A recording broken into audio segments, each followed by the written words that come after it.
Hey, everybody. Welcome back to the Igniting Consciousness podcast. I'm your host, Dr. Natalie Horine, and I am joined here today with the beautiful and lovely Dr. Stephanie Wigner.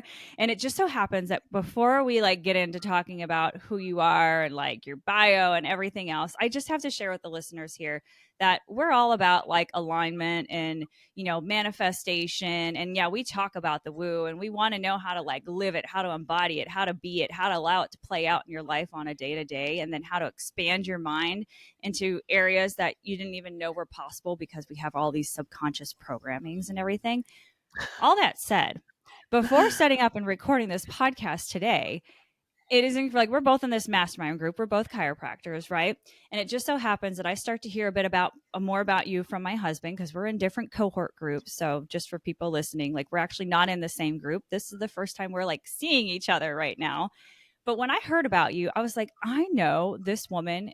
She's my bestie and she doesn't even know it. And I don't even know it. I haven't even met her, but I think we need to talk. We need to connect. I know we're just gonna be able to connect like that. Then I find out that I know Totally. your human design, right? And I was like, oh, of course she's a projector, and projectors and manifestors. I feel like we can do awesome things together, and friendships can, especially when you understand human design, how friendships can be. But what really came down to even further was I can't remember what it was specifically, but I found your podcast. And what is the name of your podcast? The Wealthy Practitioner.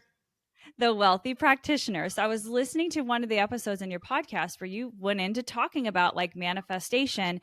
And as I was listening, I'm like, oh my gosh, she calls her husband a twin flame too. Oh my gosh, she talks about the woo too. Oh my gosh, she's also a chiropractor. So there's all these striking similarities. And I'm like, I need to have her on this podcast and we need to talk about this because I don't just call it a money mindset, but abundance mindset. And girl, you Mhm. got it. And the thing is, it's a continuous journey, just like healing, right? Health and healing. It's not like you achieved it, certificates on the wall, you're done, never have to work on it again. But it's a continuous, expansive process. But all that said, I'm just so excited to have you on the podcast today. I'm going to let the people know a little bit more about who you are because Stephanie, you definitely embody the spirit of a multi-passionate entrepreneur, investor, and mentor. Alongside your professional pursuits, you equally dedicate yourself to a role as a loving wife and devoted mother, which is another thing that we both have toddlers right now. Who would have thought that Yeah, too? I have a little girl, you have a little boy. Time of this recording, they're both toddlers right now. Momhood is a whole nother conversation, being an for entrepreneur sure. and expanding and embodying everything and then wanting to be the best mom. And especially being for me, a crunchy mom, all moms want to do the best thing that you can for your child, but you don't want to lose who you are and lose your relationship with your husband. That tends to happen too. So maybe we'll get into that. But you have a keen eye for business opportunities and a relentless drive for success. And you've scaled 2 brick and mortar chiropractic clinics to over 1 million in revenue in less than 7 years. You now coach and train other chiropractors and wellness experts on how to implement your methods so that way they can achieve the same level of success. And so your passion for mentoring shines through as you support and empower others on their own journeys to build legacies without sacrificing time with their families. And that right there is something that is, whew, that is so powerful right there. And I want to take up some of those golden nuggets right there because I feel like I found my way into obviously entrepreneurship, and we have drive. We don't want to stop, but I also want to be the best mom that I can be, but I want to be the best partner that I can be at the same time. And understanding our human designs, which for those of you that don't know, I do basic human design readings. Stephanie knows about her human design. So we were chatting about it a bit here beforehand. She is you said a 2-4 projector, right? Yes. Mhm. 2-4 emotional projector, and I'm a 3-5 emotional manifester. So there's definitely things that we could share with each other and definitely understand. And it makes a lot of sense with diving down with the experimentation phase of everything that I want to do within the 2 of your profile. There's no doubt that you have to embody being alone. You want to kick back and be in your pajamas every once in a while, and you need your Stephanie time, right? And then your intimate For time with your sure. partner and family time. But the 4 on your profile is where you being a coach is amazing because you're so good at diving right in. People share things with you even before you ask for it. In fact, they probably just share it with you. And you're like, oh, you didn't have to go down there, but okay. Like, yeah, I've got some advice and tips for you on that, right? Yeah, definitely, definitely. And I think you know, the more I learn about my human design, the more I'm like, wow, it's really easy to see how I've been operating out of my human design. And then once I stepped into it and once I embodied it, like my life shifted and I was like, oh, there's a new way of living, a more easy aligned way to be. And I think, you know, all of those things like Enneagram and human design. And the thing about Enneagram and human design, I'd be curious your take on it too. Like the first time I did Enneagram, I was like, that is not me. Like, absolutely not. The next time I did Enneagram, I was like, okay, this is me entirely. Like, I'm a 3 through and through. Like, I will do what it takes to achieve no matter what. But whenever I learned about my human design, it was like, you can't argue with it. It's based on like astrology. You know, it's not like a personality test. It's like, this is what you are and this is how you operate. And I think, you know, we'll dive into that a little bit later. Like we were sharing prior to recording, is I didn't operate in my human design for a long time. We all have our unique instances and stories and upbringings that have made us who we are today, that I think is an amazing thing, but it didn't allow me to really tap into that human design until I was much older. And it's probably because of the fact that, well, as we know, we all have our subconscious patternings, of who we're supposed to be, how we're supposed to act, and what that's like. Let alone our upbringing with, going through. I don't want to say, I hate to call things traumas, but there are always opportunities to learn from us, especially with the expansive minds that we have, which is like other areas of how we relate, even with our upbringing, with like addictions being in our parents doing the best that they can and everything like that. But so I'm just like, oh my gosh, this could just go into all kinds of a slew of conversations. but but being able to embody exactly that with the human design, where again it's like you you can you can't make up the time, date, and location of where you were born. Like when you're taking a Right. Enneagram profile or something like that, it's like based on the time of when I'm taking it, like I probably have consistent way that I answer the questions, but based on like if I'm on a high, like on emotional high, I'm Yep. probably going to answer it a little differently. Human design, there's no like answers you're putting into. It's just, it is what it is, and it's you embodying that soul blueprint of yours so you can maximize your human potential. Yeah, I love that. I didn't know you did human design readings. That's so cool.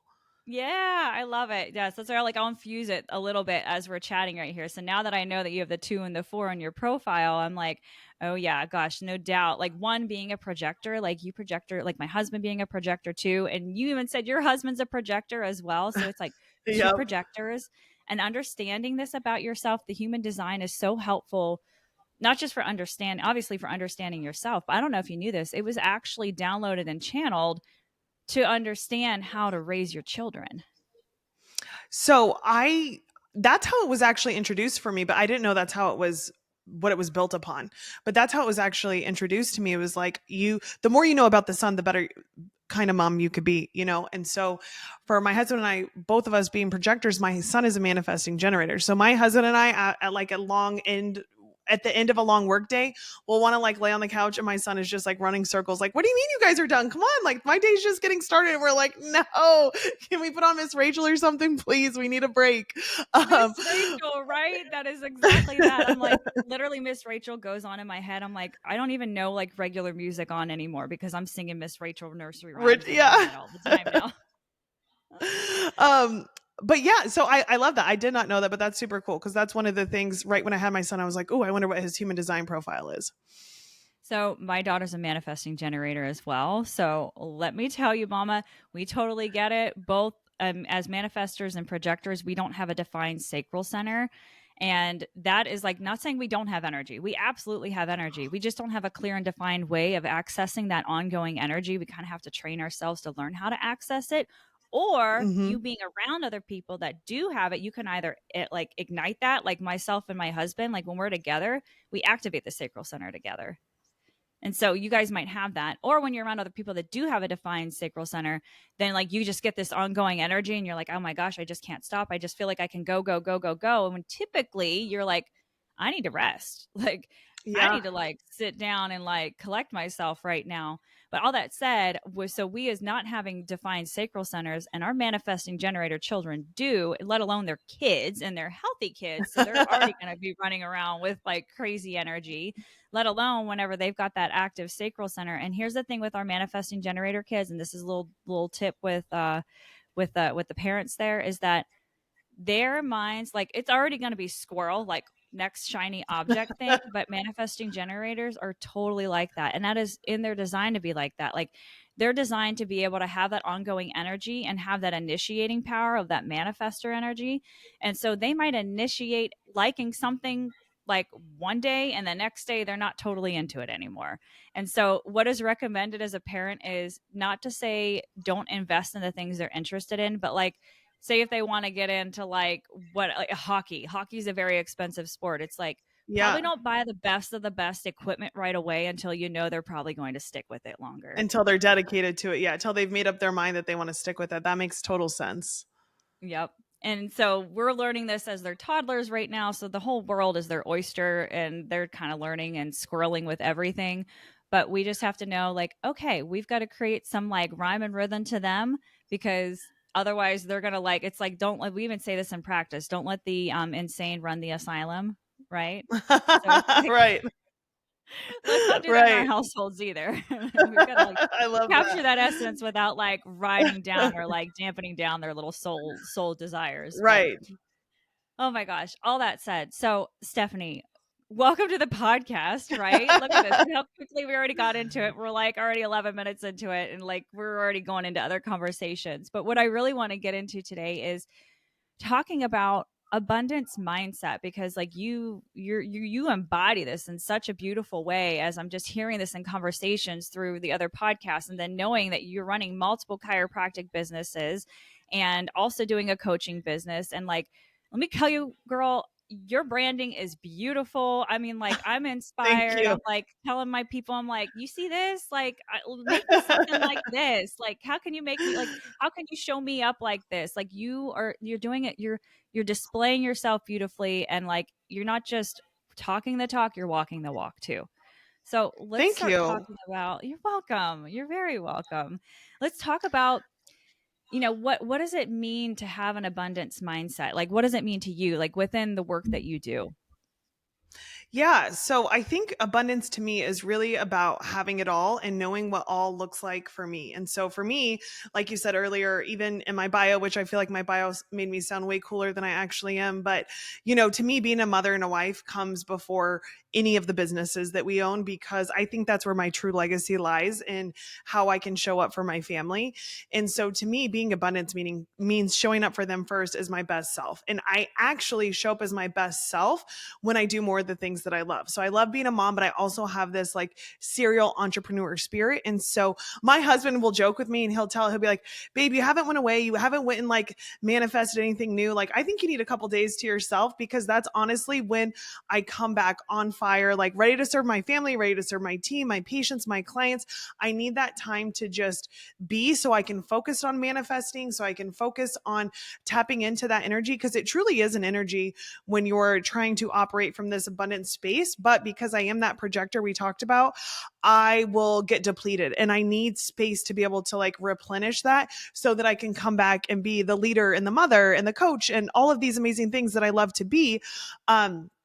But to me, just means having it all. So I have that supportive spouse. I have a family. I have businesses that are thriving. I have an abundance of clients and patients that I love serving. And then naturally, when you're giving that much, I feel like the money just shows up. Isn't that the truth? Isn't that the truth? And the other thing is too is and is when we talk about abundance, like a lot of us, like, because I said like abundance, money mindset, but exactly that, having it all. And it doesn't just mean money. It just so happens that probably a lot of the things that you want probably require money. And so it's like, you're not, and I love it. You're just like me. I don't even want to put a cap on the amount of money that I want or the amount of money that I quote need. I just want to make sure I can do all the things that I want to do. And whatever amount of money that takes, that's what I want. Absolutely. And for me, I think, and you guys probably felt this way in your entrepreneur journey. Sure. When we were starting up in the businesses and we needed, enough money to be able to pay our bills and to be able to get groceries and to be able to put gas in our cars and that sort of thing, we were really focused on the number. But then on our journey, like once you just start hitting these big numbers, like a bigger number doesn't do more for you. Right. And so for us, it was about like, how can we start to infuse our life with more beautiful experiences. And that shows up in the form of travel. It shows up in the form of giving back. It shows up in the form of, you know, um, just being able to do what we want with our time when we want to. And to me, that truly is abundance. So, like, yes, I think money gives us options, money gives us security. It allows us to not be worried like where our next meal is going to come from. And I know that there's people maybe even listening to this that are in that scenario that are trying to tap into more abundance. And I don't want to discredit that. But once you embody this vibration and this energy, like the money just shows up. And so I think for me, as I was working on this journey of like becoming this Stephanie Wigner 3.0 that I refer to myself as, like I'm in version 3.0. Like girlfriend learned a lot in version 1.0. She learned even more in 2.0, but 3.0 is really where I've been able to embody the lessons that I've learned. And then I finally feel like what I'm showcasing to the world is my true self. I think I was hiding for a long time before that. So this 3.0 version does embody abundance. And, just on that same topic, like my podcast is the Wealthy Practitioner podcast, but I say that I'm in my wealthy mama era. And that is super triggering for a lot of people. I don't mean that I'm just over here like taking a bath full of money, drinking champagne, even though that sounds cool too. But what I mean is like, it is this version of loving yourself, loving your family, loving the work that you do, loving the people that you serve. And it's just like, it's such a good place. And it's taken a long time to get here and like a lot of lessons learned, but it's truly an energy that I feel has allowed more abundance to come into my life. And so I'll be like, okay, I'm in my wealthy mama era. And I remember the first time that I had somebody get triggered by that. And I also remember the first time that I had somebody, I was actually on their podcast and they're like, I just want to thank you for putting that out there because I don't think enough women are claiming where they're at right now. And that's a disservice to other women. And so I've had both, right? Where people are like, okay, sure, brag about how much money you have. And I'm like, oh, you actually don't get what it is. And then I've had it on the flip side where people are like, I love you embodying this because it's giving me permission to actually show up the way that I want to be. Amen to that. Like literally namaste, right? And so it is. Because exactly that. Well, it's more than welcome here, and most of the people listening to this podcast, they're going to be like, it's more than welcome here because what do we want? We want people like ourselves, like you, to look up to inspire us, and like we're going to probably go into a little bit of the story of how, like, especially because you're a version 3.0. Then I kind of want to give a little insight to the listeners how like the 1.0 to give a little bit of the journey of the 1.0 to the 2.0 to the 3.0. So that way, here's the deal: is like what are some of I'm trying to think of some of these phrases for some of the greats, but it's like, like you go to like you listen to somebody for inspiration, and the inspiration you can take an action or like you only go so far if you just have the inspiration, but then it's a whole nother level to take the action on it. And the one thing that Totally. I want to like let people know is that it is literally only it's like the 80-20, like it comes to the nervous system. It's only 20% strategy. It's only Mm-hmm. 20% strategy. And what's the other 80%? Mindset.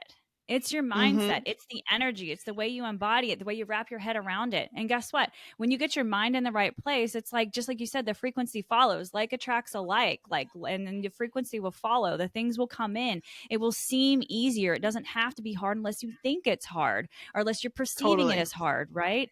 And so just having that conversation, because I know it wasn't easy. I mean, things seem to be easy now and it's all perspective. But I want to let the listeners like have a little insight into like your evolution from the different versions of the Stephanie that until the Stephanie that you've become today, which you're not done evolving, you're continuously evolving. But Right. what was like the 1.0 Stephanie like? What was Oh give us a man, little insight into that. 1.0 Stephanie was such a people pleaser, cared so much about what other people thought. She was very like confused, always seeking external validation instead of tapping into her intuition and her inner knowing and knowing what's best for her. Um, and that honestly was probably until about 22 years old. That was Stephanie 1.0. And then Stephanie 2.0 found chiropractic, found something that I was finally so passionate about that I wanted to build my life around. And so I had this bigger purpose, and I was able to have something that I was working towards, right? Something outside of myself. And I fell in love at 2.0. I started my career. I took a lot of risk. I moved clear across the country. But she was still very much a people pleaser, and she was still very much looking for external validation. So internally, I started listening to my intuition a little bit more. I started knowing that like I had ideas that I should follow. It didn't matter if it made sense to anybody or not, as long as they felt like they made sense to me. That's the projector coming into play, right?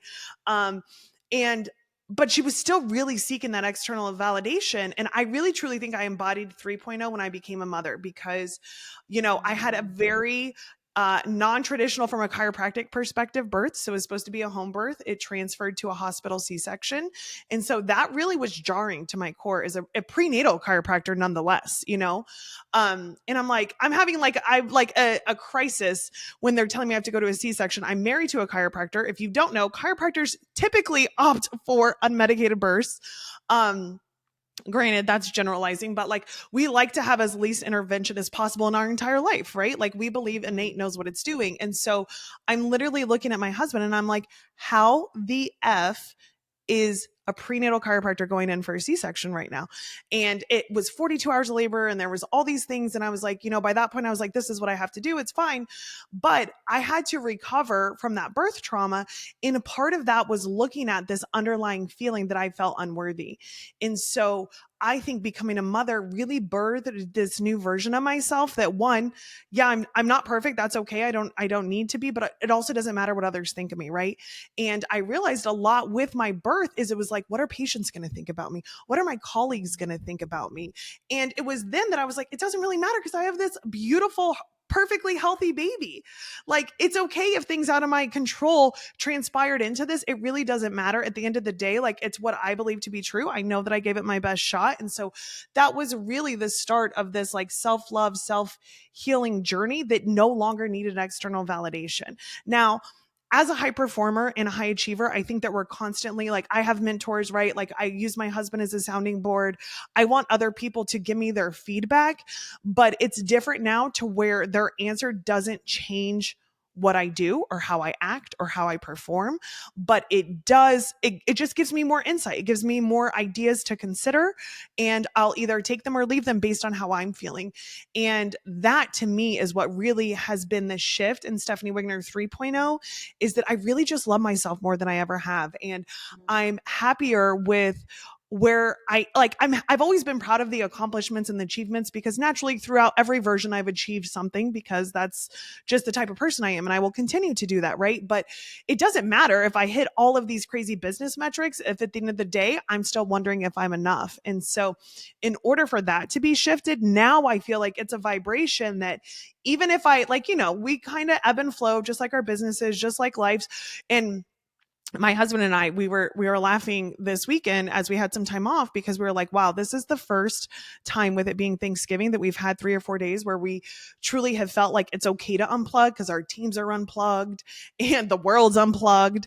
And we didn't realize how much we needed that rest. And, we were just laughing because we really went through a shitstorm this past summer of just managing all these businesses and so many things going wrong. And so, like you said, sure, it looks easy, it looks nice on social media, but behind the scenes, when you're managing more things, there's more variables, right? But for me, it was also nice as we were going through that storm to be like, none of this is a reflection of me. I am learning, I'm evolving, I'm learning new lessons, I'm becoming a better leader, a better version of myself. And in the past, that would have triggered me like, what did I do wrong? Or this is my fault, or things like that. So it's just such a more beautiful place to be. I just feel like I have more freedom in this version of myself. That is like key that so many people want: freedom, right? We know, like, even in the world of entrepreneurship, like people like most of us want more freedom because we want to be Mhm. with the people that we love most, our family, and we want to have more time to, yes, serve. We still want to serve the people. And, you start to realize like what's taken away from your energy or what's adding to your energy. And then like, how much do you have to give? Because you can't fill from an empty cup, because been there, Mhm. tried that. And it's, yeah. And that's whenever people get self sabotage and breakdown. And that's whenever we get like, inflammatory autoimmune, I'm putting air quotes because it's autoimmune conditions and breakdown and like all these other things that happen to your health of your body and your well-being, just because you're trying to like catch up to the next shiny thing or trying to keep up with the Jones, or you're too busy worrying about what other people are thinking versus focusing on what it is that's most important to you. Absolutely. I did this over the summer. We took my son to London. I actually went to a mastermind there too, but we like made it a family trip. We stayed for a week. And that's one of my things. I love to travel and go learn more and spend time with mentors and be in these rooms of high level people that are just like, I look small compared to them, right? They're just crushing it. And I'm like, you did what in your business last month? Like, teach me your ways. Um, but we took my son and I made this reel, and it was so therapeutic to make it because it was like things that used to dictate my self worth. What showed up on the scale, what was in my bank account, what material objects I was carrying, praise, outer public praise. And it's like, what dictates my worth now? Like me and what I believe about myself. And it was like, man, if you can truly, even if you don't feel like you can embody all of that right now, if you could just work on one of those aspects, your weight doesn't determine your worth. Your money in your account doesn't determine your worth. How many clients or patients you have doesn't determine your worth, And it's like, if you could just pick one of those that is super triggering for you and work on that, the others will start to fall into place as well. Isn't that the truth right there? You mentioned like literally, so I have to like share this as you as a projector, my husband as a projector, like in human design, there's like a signature that your soul's always working toward. And a signature for projectors, you know what it is? To be invited. It's well, that is that's the best way for you to have ease and flow. Yeah, is the like awaiting the invitation, but your Okay. signature is success. Like you're always looking for Mm. that success, and a Mm-hmm. success in whatever way it looks like, whether it's an entrepreneurship, but it could be success as a mother. It could be like whatever you define success as. And guess what? It'll change and it'll evolve because Uh-huh. you'll reach it. And then you'll be like, well, now this is successful to me. Now this is successful to me. Right. Whatever that means. And like, as a manifester, my signature is I'm just looking for peace, which is like interesting. You're like, oh, do Oh. I just want like peace and love and be the hippie flower child? Like, no, like I truly like my body, because I'm so, like I get revved up and I'm like always going, Mhm. initiating, going. Like I just want like I want to be like I want that stability and that support and just like overall peace. And what does it take for me to like feel at peace? Well, that's my journey. That's my journey of life, is figuring out how can I be most Yeah. at peace. And that's what's going to be most healthy for me, is to figure out what is going to keep me at peace. And just like for you and for all other projectors, is that signature of success. And you talking about all the like this evolution just had me trigger, and I was like, I have to share that. I have to absolutely share Yeah, that. But what's funny, when Lee and I first met in our cohort, I had been sharing because everybody was like, "Oh, I have these big Q4 goals." And I was like, "Honestly, I don't have this like big Q4 goal. I just want to feel content and peace because I have not had peace in my life for a long time. We've been dealing with a bunch of chaos. And, I think Lee and I connected over that because we have these huge aspirations and goals and things we want to achieve, but it's like, at what cost? And it doesn't mean that you can't have both, because I truly believe that and embody it, but it's just you have to be absolutely certain and clear about what you're willing to do in order to get there, what you're willing to sacrifice, and what it's going to cost and what it's going to take of you in order to get to where you're going. And so, for instance, for my husband and I, over the last 18 months, we went from having 3 brick and mortars to opening a 4th. And for whatever reason, probably part of evolution, the 4th one almost damn near broke us. And we were like, throw it in, sell them all. Let's move to Costa Rica. Like, this is not worth it. But I think truly it was requiring us to become better leaders, better communicators, better business owners, better entrepreneurs. But that peace aspect, for the first time this year, I feel like I've been like, okay, but I have to protect the peace as I achieve all these new accolades and all of these great things that I'm striving for, my peace, my time, all of that has to be protected in order to get to that next level, or it's not worth it to me. Right. And that piece also is like we mentioned the word freedom earlier.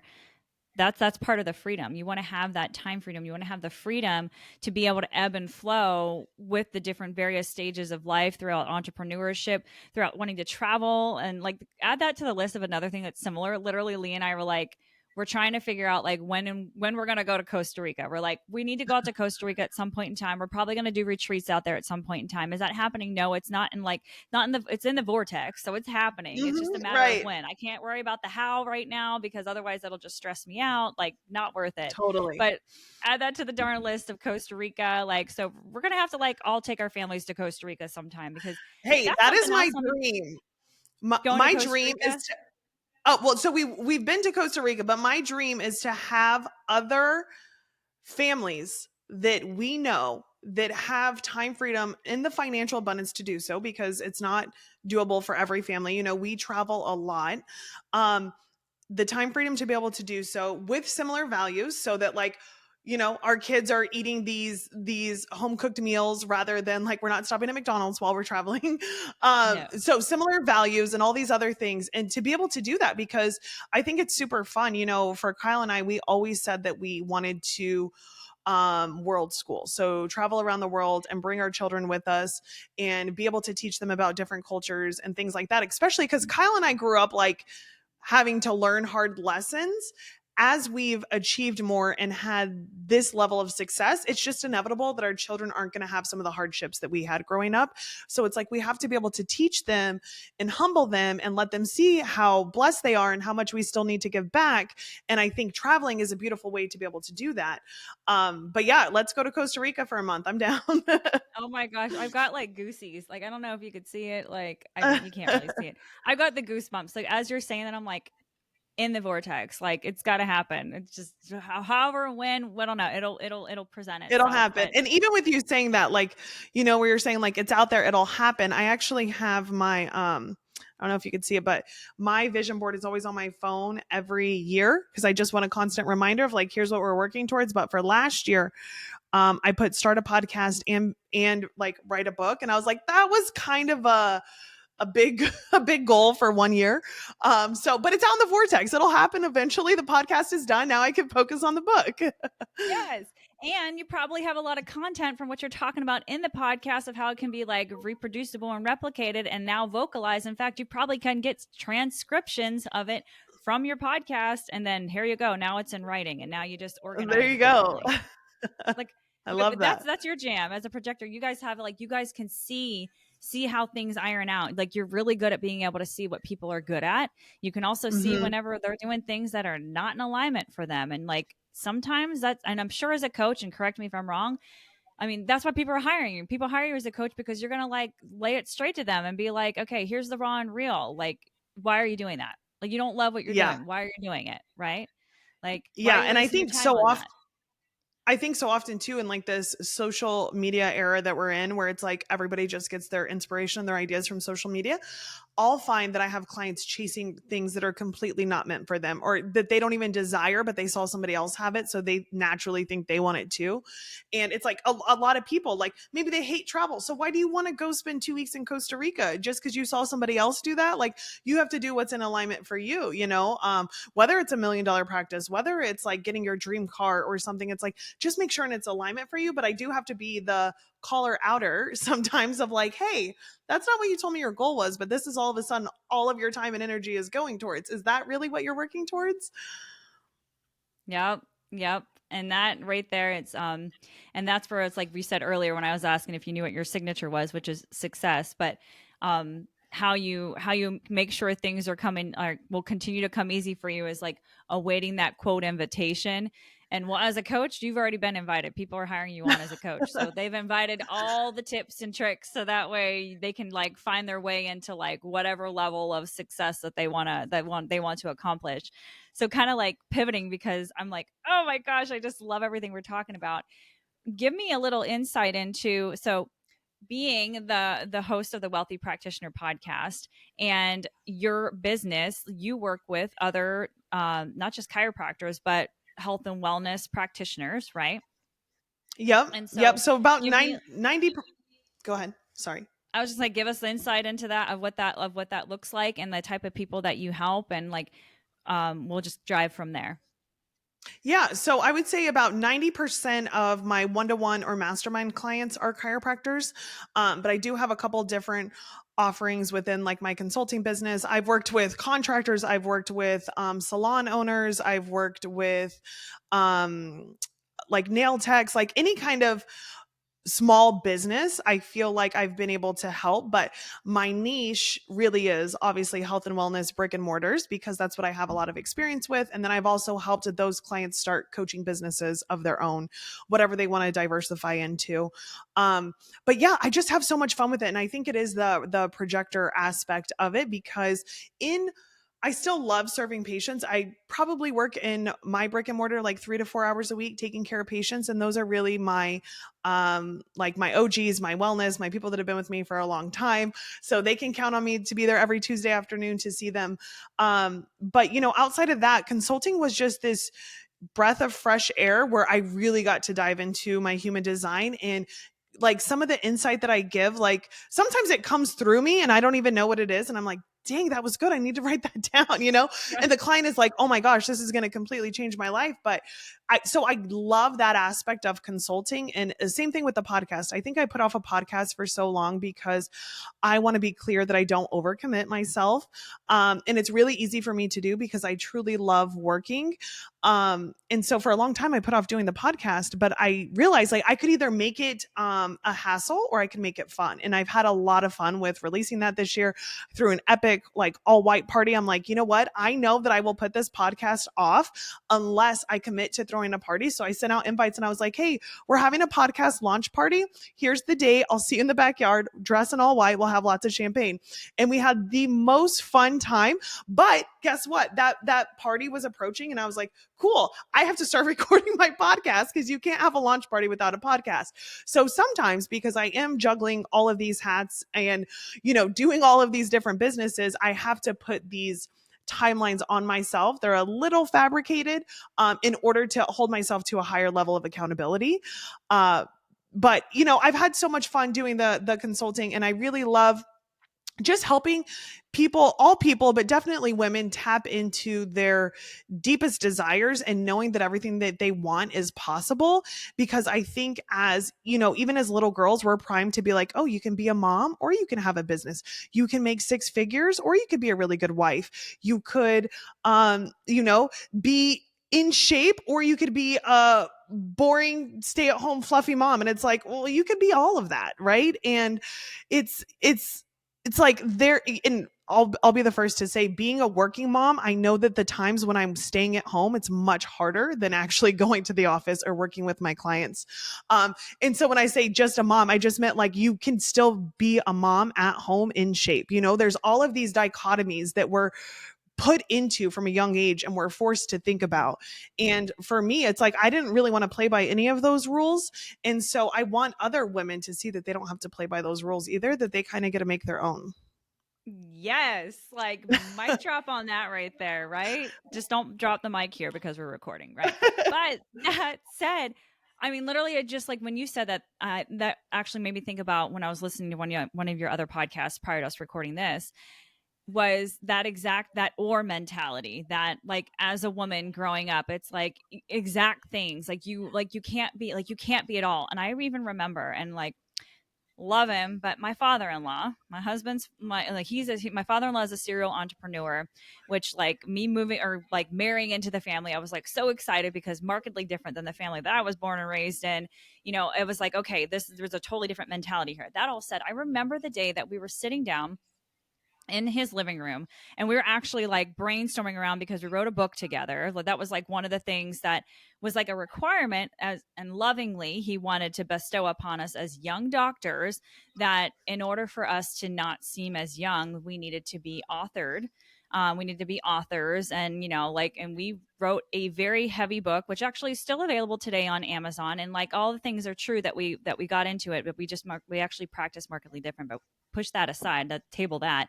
My purpose of sharing this is that I remember him saying, he was like, well, there's going to be a point in time talking to me that you guys are going to want to have kids. And so you'll have to decide, are you going to be at home with the kids? Because basically saying I couldn't have my cake and eat it too. And I remember, like, first of all, fiery redhead over here. I remember looking at him being like, I don't think I'm going to have to decide. I think, like, I don't have to decide one or the other. I think I get to choose or at any point in time and any point of the day of when I decide that I want to do it. And I remember from that day forward, I was like, I'm going to prove it to you. Granted, that was Hmm. like way before having kids. And I didn't know I was going to end up having my first kid like in my mid 30s, but whatever. But like, still, Uh-huh. I remember thinking like, and it's ingrained in that, and his generation and whatever else, that like he was used to the way that his wife was, that whenever it came time to have kids, she was staying home with the kids. And so he assumed that I'd be the one staying home with our future kids. And obviously my husband would be like taking over and quote being the breadwinner. But little that he knew that I can have my cake and eat it too. And I see the world differently. And guess what? I'm kind of doing it now. Is it easy? No. Is there things to still learn? Absolutely. But yeah, you can do it both, whatever it looks like to Absolutely. you and the season of life that you're in too. Absolutely. And that for me, uh, I'm sure we both could do a whole other podcast about how not easy it is trying to be the kind of moms we want to be, but also have the businesses that fulfill us and light us up and bring us joy. Because I do think that we're juggling two full-time jobs with both of those, and that puts quite a bit of pressure on us. But I do think that it's possible, and especially if you're willing to delegate certain things that you don't want to do and you're willing to pour into teams that can better serve you and help you, it's easier to be able to have it all. But I do think from a young age we're taught to choose. And it's funny because I thought about this the other day. I was giving my son like a snack option, and there was like a yogurt and there was peaches, and I was like, which one do you want? And then but we also do that as toddlers because they can't make up decisions, right? They can't make up their mind. And but I was like, or you can have both. And he was like, both. And I was like, okay. But I was like, I want to teach you at a young age. You don't have to chew one snack or the other. You can have both. They're organic. You're good. But like even it forces me to pause as a parent and be like, what am I teaching him? Like, one rule I have in my house is you will not say something is expensive. You will not say that we can't do that or have that right now. You can say that it's not a priority, but you will not say, and I teach my clients this too, especially I used to have a group coaching program that was for small business owners that were female led. And so a lot of them were like fitness, sensory bin, an OT practice, and we had a small group coaching. And I did one whole call like, what are you programming your children to think? Are you saying that's expensive? Stop saying that's expensive. Let them know it's not a priority because money is relative. Money is energy. You can always attract more of that. So maybe you have to pay your mortgage this month. And so you're not buying that $30 toy at Target, but don't put them into a scarcity mindset from the age of 3, right? And so Mhm. I think that that's so important too. As being a mother and an entrepreneur is like, I really get to change the narrative and the conversation that's happening for him, even at this age, at 2 years old. Oh my gosh, how beautiful. Huge, like bing bing tip right there is like, what is the language that we're using? Just from the simplicity of like what kind of food. I love that example that you give right there, and like, expanded upon that, because that is so the truth. It's not a priority right now. And also another word that I think is important to say, like, I like how you say, don't say that's too expensive, or like we can't do that because we don't have the money for that. And it's like, well, perhaps logically in that moment, right then and there, you don't. But maybe a couple days, you never know what can happen. You never know what Yeah, can you can manifest if never you know. truly want it. Mm-hmm. And you Yeah, so gave you being gave open other to it. of how the Yeah, vortex, or how universe is going to like give that money to you. It comes in the form of a check, some random check that you might get in the mail, or like you found a little money on the ground, or maybe a family member comes into your life, and somehow you never know what the gives you a couple possibilities hundred can be. dollars. Yeah, you never know what's going to Exactly. happen. And yeah, I love that. So I think it's harder for us as parents that feel everyday stresses, but it's so important for us to remember like that's so short-sighted. The big term, like the long-term vision is raising super abundant, healthy children. In order to do that, it starts in their mind. Mm, yeah. And the examples, because as we know from the ages of 0 to 7, that's where like a lot of the moral standards, like who am I, like what you believe is right, what is wrong, like, and obviously you can evolve and change that. We're examples of that. We've evolved and changed that from the mindset and what we were instilled into thinking. But We don't want them to have to do all the that work that we did. Though. no, and I absolutely, yes, right. And I know, and then, and that's a whole nother thing of like the school of hard knocks. You know what I mean? Like that was another thing that was instilled upon us that, like you said it in another episode, and I'm going to share this that I was even led to believe that people who had money were bad, that they were Hmm. cheating, they were lying, they were stealing, they were doing something illegal in order for them to be at the like whatever wealthiness that they're at.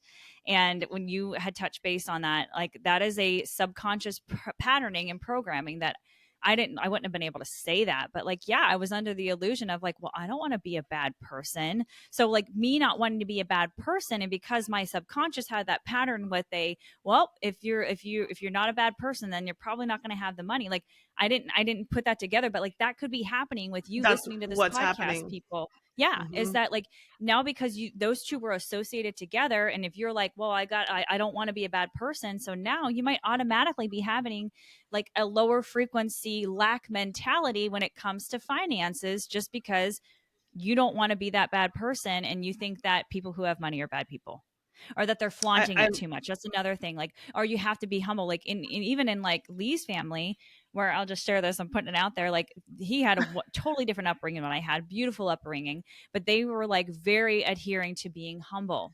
You don't flaunt yourself.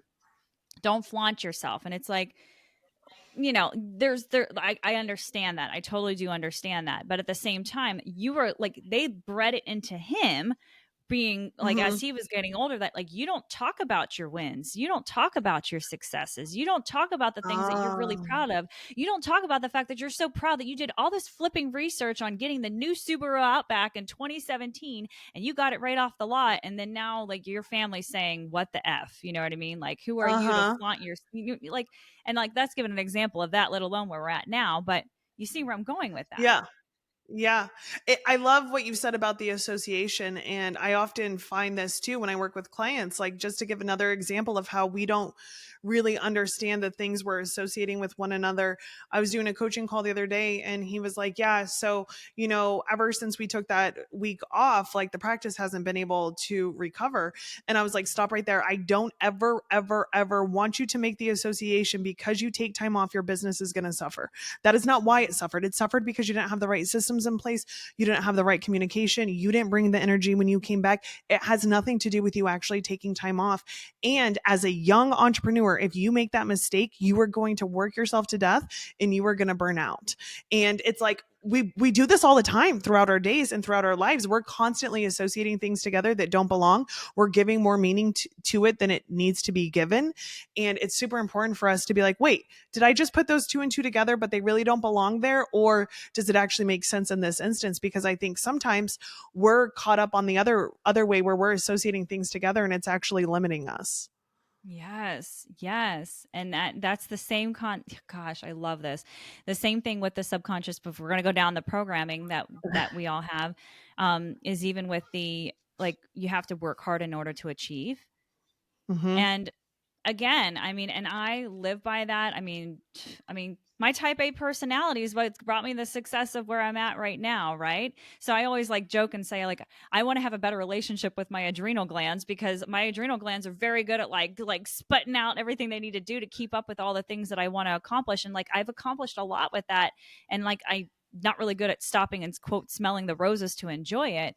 But I Mm-hmm. also was under the illusion that you have to work hard. If you're not working hard for what you get, you're not deserving of this success. And that's a whole Mm-hmm. nother subconscious programming. Like, why does it have to be hard? Like, why do I have to work so? Does it have to be hard in order to achieve whatever success or abundance that you want to have in your life?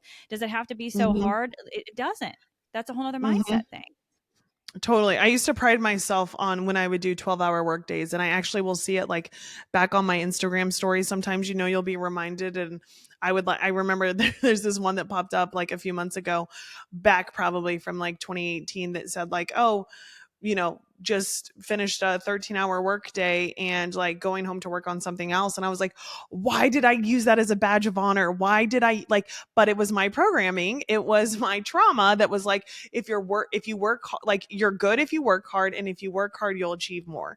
And I do think that you have to have the strategy, and it's not like we don't work hard, right? But I think there's a way that you can do it with ease rather than like killing yourself to get there. And it's just funny that part of my 3.0 was like, if you accomplish everything in 4 hours, you don't have to work 9 hours just because that's what you used to do. And as a projector, that's been so freeing too, because I'm like, yeah, I actually do better in short chunks and sprints, and my downloads, I'm in flow more when I'm not doing 10-12 hour days, because I'm exhausted at that point.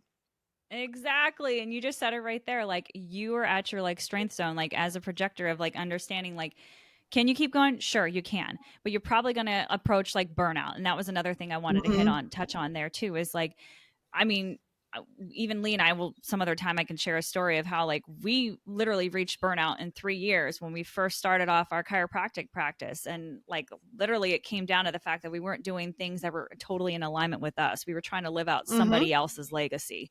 So that has a Mm-hmm. lot to do with it too, is you deciding what does it mean to you with how you do whatever it is that you're doing, whether it's in your business or how you're conducting yourself throughout life. But having that clarity of vision is something that where you can bypass, where I'm saying like, so let's rewind. You don't have to work hard in order to achieve, right? However, you Mm-hmm. do have to have a clarity of vision or clarity of intention, or be very intentional, because you can't just sit there and like, I have a lot of amazing friends, and this is where I wanted the podcast to also go into, like having this like abundance mindset and money mindset.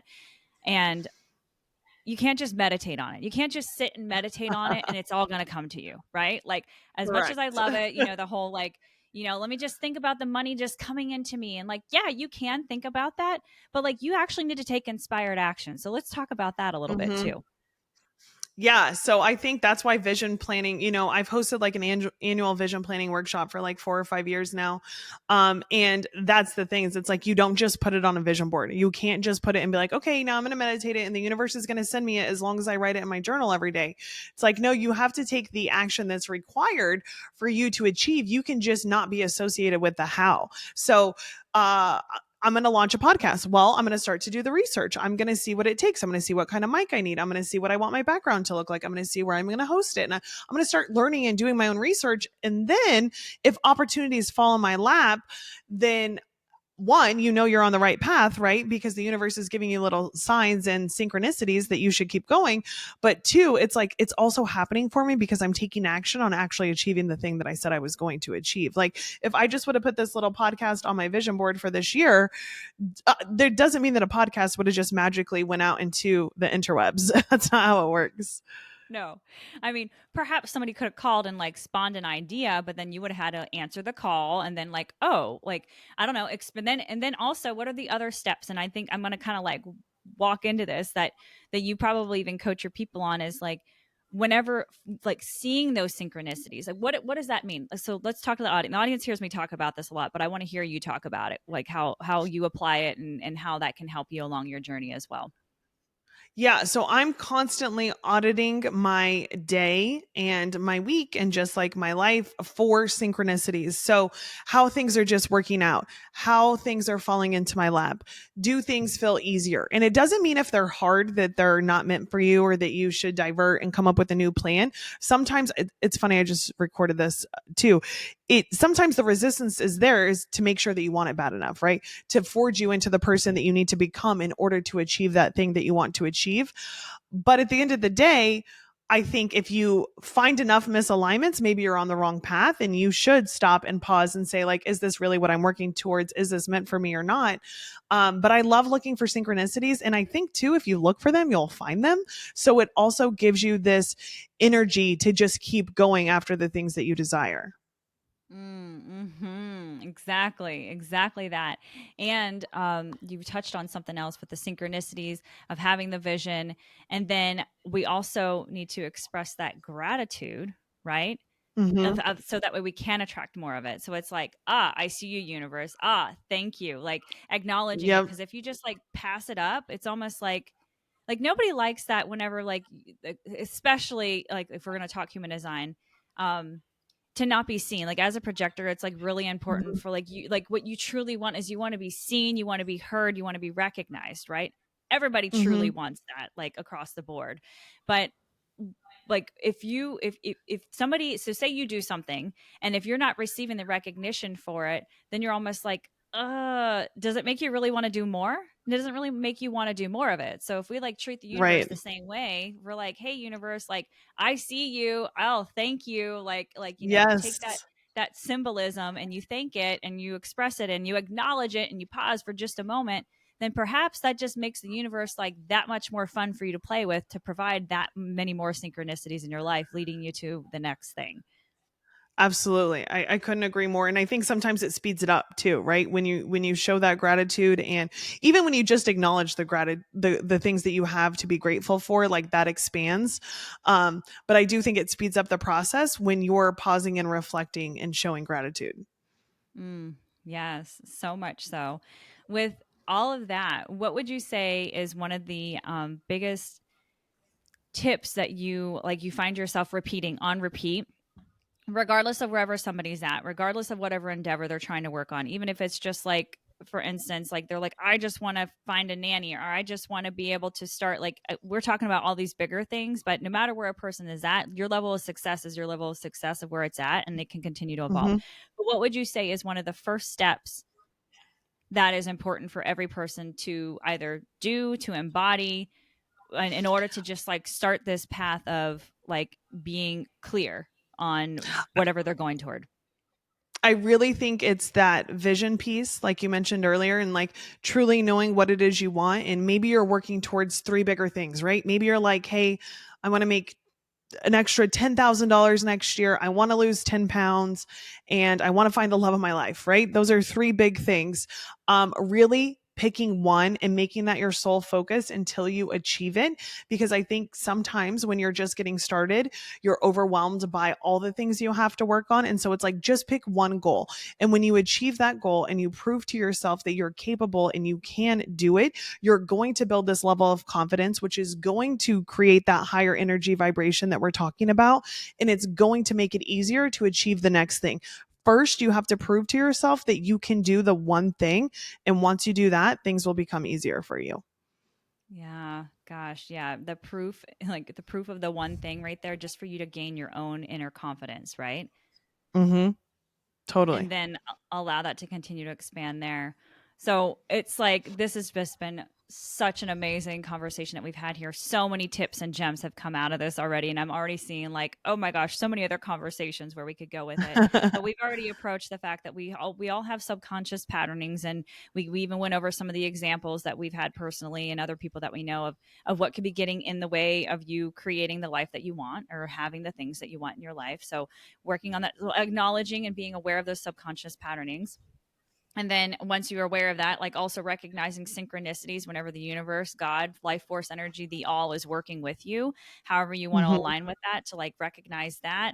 We've talked about like giving and expressing that gratitude. We've also talked about also like knowing when to push yourself as well, because they're in having and knowing your human design is very helpful, but at the same time, it's okay to be uncomfortable. And there's a difference between, which actually, let's address this before we go. What would you say is one of the best ways for you to identify the difference between something that is feeling hard because it's not right versus it's because it's trying to expand you? I think it depends on how dedicated you are to achieving the goal that you're working towards. So, if it's something that you are working towards, but you just decided last night, like, of course, you're going to take that resistance as a sign to quit. When in reality, like, if you had a desire to be an entrepreneur and you're hitting speed bump after speed bump as you're trying to find your business and what you're, the thing that you want to do and how you're going to get started and finding the funding and all of that, you're going to understand that if that is an actual true aligned goal for you and something that you're not willing to compromise on, you're going to push through that resistance. And I think sometimes, we operate out of a world that is complacent as a whole, and we take that first sign of resistance as a sign to stop. And in reality, it's forging you to who you need to become. You just give up way too soon. Isn't that the truth? Yes. And that was a big thing, and how you succinctly did that, I'm like, I just like threw that out at you right there, and you wrapped it up in a beautiful package, and here it is, people. Like, talk about huge tidbit right there. So we've addressed all these different ways already just in this on how you can start to expand your wealth mindset, your money mindset, your abundance mindset. And what does abundance mean to you? Like, you started from the very beginning. It doesn't just need to be money. It can be all areas of your life, with having the love, like having the love of your life, like loving your children, being that mother, being that father, being that husband, being that wife, however you want to be, being that entrepreneur, expand, and mother, daughter, etc. All of those things. And then what can we do to start to get ourselves on the path to have the most ease and flow, while also loving what we're doing while we're doing it, and like honoring where we're at and giving ourselves and building ourselves up, rather than like, and giving ourselves confidence as we're moving forward too. So all of that, is there anything else that you would just love to just like give the listeners, or like share with them, anything else as we just wrap this up today? I think it's just the encouragement and the push to tap into your intuition and know that if you have an inner voice or a calling that is telling you to go after something, it's because it's meant for you, and whatever it takes to get there is going to be worth it, in order for you to achieve that thing that you desire. So if you have a calling, tap into that, listen to it.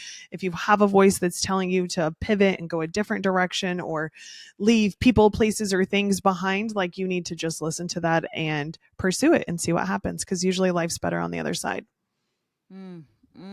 Isn't that so true? Oh my gosh. This has been such a beautiful conversation, Stephanie. Where can people find you? Where's the best place for people to find you? I am the Wealthy Practitioner on Instagram, or my personal Instagram is Dr. Steph Wigner. And that's usually where I'm the most active. Perfect. Oh my gosh. Well, you know what? I just say that I learned a lot, Lynn. I've just been able to embody a lot, like talking to you right here. I know the listeners are going to receive so much as well. And until we have another conversation, because I'm assuming we'll probably be able to try to schedule something in again. It'd be wonderful if we can.